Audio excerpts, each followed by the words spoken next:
Hello everyone, welcome to our channel. After school, this is Gayatri Patel, your physics. How are you all? And preparation ఎలా జరుగుతుంది? And మన ఛానల్లో ప్రతి చాప్టర్కి సంబంధించిన class 10 TS board and AP బోర్డులో ఉన్న ప్రతి చాప్టర్కి సంబంధించిన ఇంపార్టెంట్ క్వశ్చన్స్ని మనం డిస్కస్ చేయబోతున్నాం రైట్ చాప్టర్ వైజ్గా. సో ఆ ప్రాసెస్లో భాగంగా మనం ఈరోజు human I and colourful world అనే చాప్టర్కి సంబంధించిన క్వశ్చన్స్ చూద్దాం. ఓకే, ఈ చాప్టర్లో మీరు మెయిన్గా ఫోకస్ చేయాల్సిన కొన్ని టాపిక్స్ ఏంటంటే first defect of vision and ఇంకా ఏమేం టాపిక్స్ ఉన్నాయి మనకి ఇక్కడ. డిఫెక్ట్ ఆఫ్ విజన్ ఒకటి, dispersion, and then scattering,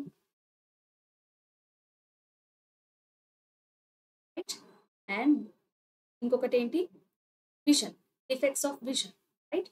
so ఈ మూడు టాపిక్స్ అనేవి ఈ చాప్టర్ నుంచి చాలా చాలా చాలా ఇంపార్టెంట్. ఓకే, ఎందుకు అనేది మీరు ఇప్పుడు చూస్తారు.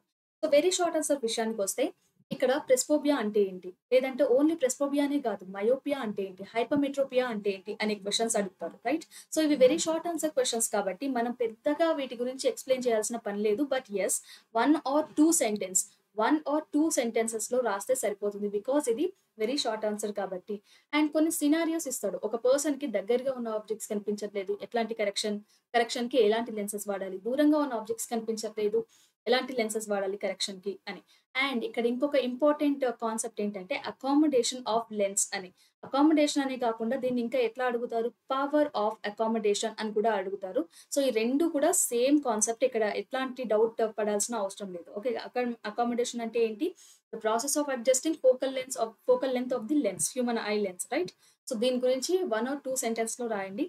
అండ్ ఇక్కడ మనకి ఇంకా క్వశ్చన్స్ ఏం అడుగుతారంటే మన హ్యూమన్ ఐ లెన్స్ అనేది ఫోకల్ లెంత్ ని ఈ డిస్టెన్స్ లో అకామిడేట్ చేయట్లేదు, అప్పుడు ఎట్లాంటి రకమైన డిఫెక్ట్ ఆఫ్ విజన్ వస్తుంది, దానికి ఎట్లాంటి కరెక్షన్ ఇవ్వాలి అనే క్వశ్చన్స్ అడుగుతాం. సేమ్ మొత్తం మీద మనల్ని అడిగే క్వశ్చన్ ఏంటంటే ఒక సినారియో బేస్డ్ క్వశ్చన్ ఇచ్చి సో దానికి అతనికి ఉన్న డిఫెక్ట్ ఆఫ్ విజన్ ఏంటి, మనం ఏ రకంగా దాన్ని కరెక్ట్ చేయాలి. ఓకే, అండ్ ఇక్కడ రెండు ఫినామినాస్ ఉన్నాయి ఈ చాప్టర్ లో. ఏంటవి, డిస్పర్షన్ అండ్ స్కాటరింగ్ కదా. వీటి అప్లికేషన్ ఓన్లీ ఫినామినా మాత్రమే కాదు, వీటి అప్లికేషన్స్ కూడా ఇంపార్టెంట్. ఎందుకు, రెయిన్బో గురించి క్వశ్చన్ అడుగుతారు, లేకపోతే బ్లూ కలర్ ఆఫ్ స్కై గురించి క్వశ్చన్ అడుగుతారు రైట్. సో వీటి అప్లికేషన్స్ కూడా మనకి ఇంపార్టెంట్. సో ఇక్కడ చూడండి 1 మార్క్ కి కూడా ఈ సన్ రైజ్ సన్సెట్ కి సంబంధించిన ఎందుకు రెడ్ కలర్ లో కనిపిస్తాడని అడుగుతున్నారు. సో ఇక్కడ మనం మళ్ళీ ఇక్కడ దేని గురించి రాయాలి, స్కాటరింగ్ గురించే రాయాలి. Got it. ఇవంతా కూడా మనకి short answer, very short answer గురించి. మరి షార్ట్ ఆన్సర్ విషయానికి వస్తే సేమ్ ఇక్కడ కూడా మనం ఫోకస్ చేయాల్సిన విషయాలు ఏంటి, again defects of vision and scattering, dispersion right. So first ఇక్కడ చూస్తే మీకు ఏం కనిపిస్తుంది, blue colour of the sky, ఎందుకు స్కై అనేది బ్లూ కలర్ లో ఉంటుంది అని అడుగుతున్నారు. సో రీజన్ ఏంటి, మళ్ళీ ఇక్కడ మనం రాయాల్సిన ఫినామినా స్కాటరింగ్ గురించి రాయాలి రైట్. అండ్ స్కాటరింగ్ గురించి రాసేటప్పుడు ఇది ఓన్లీ మనకి షార్ట్ ఆన్సర్ క్వశ్చన్ ఇచ్చారు కాబట్టి ఈ క్వశ్చన్స్ అన్ని కూడా 4 to 5 సెంటెన్సెస్ దాటకుండా చూసుకోండి. అండ్ డిఫెక్ట్ ఇంకా ఇది కాకుండా కొన్ని కేసెస్ ఇచ్చారు. ఏంటి, ఎందుకు బ్లూ కలర్ లో కనిపిస్తుంది స్కై ఇక్కడ లాగానే, అండ్ ఎందుకు స్టార్స్ అనేవి ట్వింకిల్ అవుతాయి. ఓకే, అండ్ ఇక్కడ అగైన్ మీరు చేయాల్సిన విషయాలు అక్కడ ఫినామినా అంటే ఏంటి రాయాలి. అండ్ దెన్ డిస్పర్షన్, మనం మొదటి నుంచి మాట్లాడుకుంటున్న విషయం ఏంటి, డిస్పర్షన్ అంటే ఏంటి, లేదంటే స్కాటరింగ్ అంటే ఏంటి, ఇవే వీటి గురించే మాట్లాడుకుంటున్నాం రైట్. అండ్ దాని తర్వాత ఈ డిఫెక్ట్ ఆఫ్ విజన్ కి సంబంధించిన క్వశ్చన్స్ ఎట్లా అడుగుతారు, ఇది 4 మార్క్స్ కాబట్టి ఓన్లీ 5 కరెక్షన్ అయినా అడుగుతారు, లేకపోతే ఈ డిఫెక్ట్ ఆఫ్ విజన్ ని అడ్రస్ చేసే, లేకపోతే దీన్ని రిప్రజెంట్ చేసే విషయాలు, ఐ మీన్ రే డయాగ్రామ్స్ అడుగుతారు. అప్పుడు ఏం రాయాలి మనం, మనకి కరెక్షన్ కి ఒక రకమైన రే డయాగ్రామ్ ఉంటుంది, అండ్ డిఫెక్ట్ ఆఫ్ విజన్ కి ఒక రకమైన రే డయాగ్రామ్ ఉంటుంది రైట్. సో మయోపియా అనే ఇన్సిడెంట్, ఐ మీన్ డిపిక్ట్ చేసే రే డయాగ్రామ్ ఎట్లా ఉంటుంది, ఇక్కడ ఐ అనుకుంటే ఇక్కడ రెటీనా ముందు ఇమేజ్ ఫామ్ అవుతుంది. ఓకే, అదే హైపర్మెట్రోపియా అంటే ఇమేజ్ వెనక ఫామ్ అవుతుంది. ఈ రకమైన ఓన్లీ వీటికి సంబంధించిన క్వశ్చన్ మాత్రమే అడుగుతారు. లేదు అనుకుంటే ఓన్లీ కరెక్షన్ కి మాత్రమే సంబంధించిన క్వశ్చన్ అడుగుతారు రైట్. అండ్ మళ్ళీ ఇక్కడ డిస్పర్షన్ అండ్ స్కాటరింగ్ లేకపోతే ఏం జరుగుతుంది, మళ్ళీ వాటి గురించి ఫినామినా గురించి. లేకపోతే ఏం జరుగుతుంది, స్కాటరింగ్ లేకపోతే మనకి ఆబ్జెక్ట్ కలర్ తో సంబంధం లేకుండా అన్ని కూడా బ్లాక్ లో కనిపిస్తాయి. అండ్ డిస్పర్షన్ లేకపోతే ఏం జరుగుతుంది, స్పెక్ట్రమ్ ఆఫ్ కలర్స్ ఫామ్ అవ్వవు, ఇంకా ఒకటే కలర్ ఉంటుంది. What it. అండ్ ఇక్కడ ఇంకొక క్వశ్చన్ చూడండి, లీస్ట్ డిస్టెన్స్, మళ్ళీ ఇది కూడా డిఫెక్ట్ ఆఫ్ విజన్ కి సంబంధించిన ఒక scenario based question. So least distance of vision అనేది ఎంత ఉంది, ఒక పర్సన్ 35 సెంటీమీటర్ ఉంది. అంటే జనరల్ గా 25 ఉండాలి అందరికి, యావరేజ్ గా 25 ఉంటుంది, బట్ 35 ఉంది అంటే లీస్ట్ డిస్టెన్స్ ఏమైంది, కంటి నుండి ఇక్కడ ఉండాల్సిన లీస్ట్ డిస్టెన్స్ ఇక్కడికి జరిగింది. అంటే ఇక్కడ ఉన్న ఆబ్జెక్ట్స్ ఏవి కూడా కనిపించవు. రైట్? సో, అట్లాంటప్పుడు మనం ఎట్లాంటి లెన్స్‌ని సజెస్ట్ చేయాలి అని అడుగుతుంది. సో, మొత్తం మీద మనకి ఇక్కడ అర్థమైన విషయం ఏంటి? దగ్గరగా ఉన్న వస్తువులు కనిపించట్లేదు అనంటే ఈ డిఫెక్ట్ ఆఫ్ విజన్ ఏంటి? హైపర్‌మెట్రోపియా. సో, దానికి సంబంధించిన కరెక్షన్ రాస్తే సరిపోతుంది. రైట్?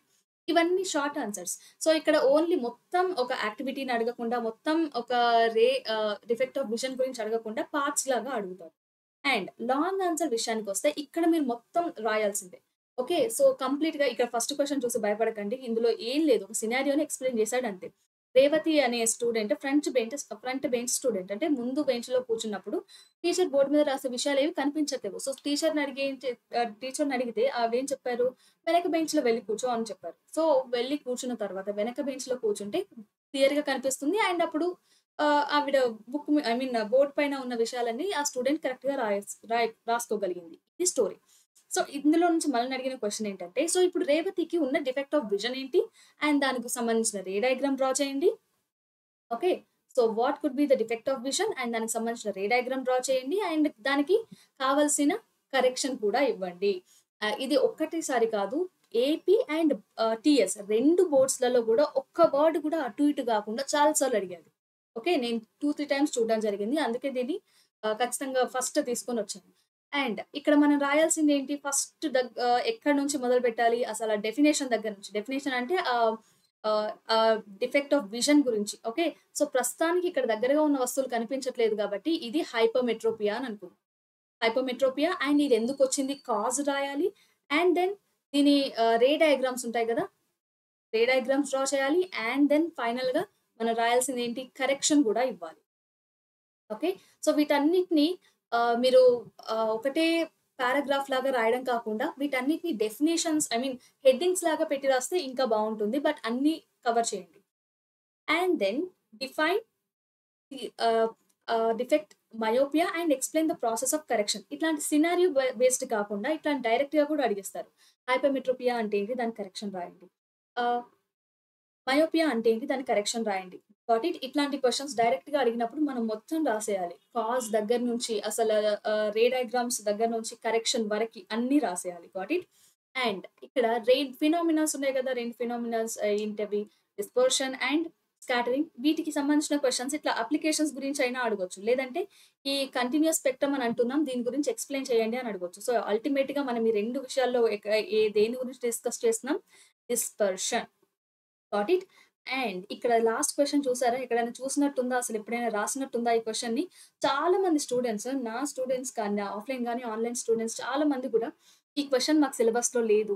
అసలది ఇంపార్టెంటే గాదు గదా! ఇది అట్లెట్లా ఇచ్చారు అని ఇట్లాంటి క్వెషన్స్ రైజ్ చేస్తూ ఉంటారు. కరెక్ట్‌గా గమనిస్తే ఇదేవి కొత్త విషయం ఏం కాదు. మీరు హైపర్‌మెట్రోపియా గాని, మయోపియా గాని చదువుకుంటున్నప్పుడు అక్కడ ఒక 3-4 స్టెప్స్‌లో ఉండే ఒక చిన్న డెరివేషన్ ఉంటుంది. ఓకే. 3-4 స్టెప్స్‌లో ఉండే ఒక చిన్న డెరివేషన్ ఏంటి అనంటే, మనం ఒక లెన్స్ అనుకున్న తర్వాత లెన్స్‌ని object distance and image distance తీసుకొని దాన్ని లెన్స్ ఫార్ములాలో సబ్స్టిట్యూట్ చేస్తాం. సో, అక్కడ వచ్చిన ఫోకల్ లెంగ్త్ పాజిటివ్ అయితేనేమో కాన్కేవ్ లెన్స్ అని, కాన్వెక్స్ లెన్స్ అని, నెగెటివ్ అయితేనేమో కాన్వెక్స్ లెన్స్ అని, నెగెటివ్ అయితే కాన్కేవ్ లెన్స్ అని మనం డిసైడ్ అవుతాం. రైట్? ఈ డిసైడ్ చేసే ఒక 2, 3 స్టెప్స్ డెరివేషనే ఈ క్వెషన్. ఓకే. సో, దీన్ని మ్యాథమెటికల్‌గా అని అనడానికి ఉద్దేశ్యం ఏంటంటే, దీన్ని ఇట్లా డిరైవ్ చేసి రాయండి అని. Got it? సో, ఒకసారి టెక్స్ట్ బుక్‌ని ఎవరికైనా ఇంకా క్లిక్ అవ్వకపోతే ఈ డెరివేషన్ ఒకసారి టెక్స్ట్ బుక్ ఓపెన్ చేయండి. ఖచ్చితంగా దొరుకుతుంది. Got it? సో, గైస్ ఇవి ఇంతకు మించిన క్వెషన్స్ ఈ చాప్టర్ నుంచి ఎక్స్‌పెక్ట్ చేయలేము. ఓకే. రెగ్యులర్‌గా రిపీట్ అయ్యే క్వెషన్స్ ఇవి. సో, ఒకసారి ఎగ్జామ్‌కి వెళ్ళే ముందు లాస్ట్ రివిజన్ కింద వీటిని ఒకసారి చూసుకోండి. Got it? So, in the next video will discuss important questions from the chapter electric current. దాని తర్వాత ఎలక్ట్రోమాగ్నెటిజం కూడా వస్తుంది. So, stay tune to after school. And ఇంకా ఏమైనా ఇన్ఫర్మేషన్ కావాలనుకుంటే కింద కామెంట్ సెక్షన్‌లో మెన్షన్ చేయండి. మీకు తొందరలోనే ఆ వీడియో వస్తుంది. Okay guys, will meet in the next video. Till then keep learning and bye guys.